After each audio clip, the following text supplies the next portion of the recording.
లొంగుబాట్లపై Maoist party కీలక ప్రకటన చేసింది. అభయ్ పేరుతో లేఖను విడుదల చేసింది మావోయిస్టు కేంద్ర కమిటీ. విప్లవ ద్రోహులుగా మారి శత్రువుల ఎదుట లొంగిపోయిన ఇద్దరికి ప్రజలే తగిన శిక్షను విధిస్తారని లేఖలో మావోయిస్టు పార్టీ పేర్కొంది. మల్లోజుల ఆశన్నల విప్లవ ద్రోహులుగా మారారని మావోయిస్టు పార్టీ లేఖలో మండిపడింది.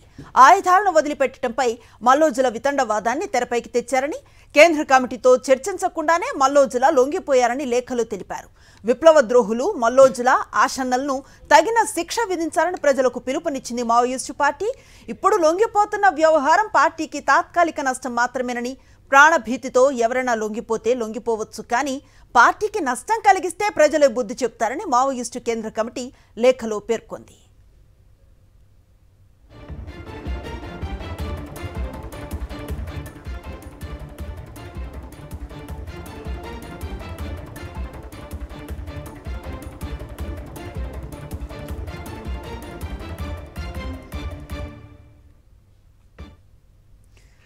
లొంగుబాట్లపై మావోయిస్టు పార్టీ కీలక ప్రకటన చేసింది.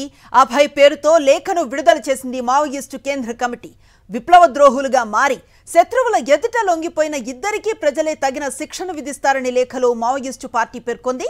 మల్లోజుల ఆశన్నలు విప్లవ ద్రోహులుగా మారారని మావోయిస్టు పార్టీ లేఖలో మండిపడింది. ఆయుధాలను వదిలిపెట్టడంపై మల్లోజుల వితండవాదాన్ని తెరపైకి తెచ్చారని, కేంద్ర కమిటీతో చర్చించకుండానే మల్లోజుల లొంగిపోయారని లేఖలో తెలిపారు.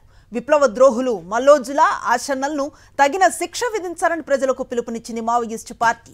ఇప్పుడు లొంగిపోతున్న వ్యవహారం పార్టీకి తాత్కాలిక నష్టం మాత్రమేనని, ప్రాణభీతితో ఎవరైనా లొంగిపోతే లొంగిపోవచ్చు, కానీ పార్టీకి నష్టం కలిగిస్తే ప్రజలే బుద్ధి చెబుతారని మావోయిస్టు కేంద్ర కమిటీ లేఖలో పేర్కొంది.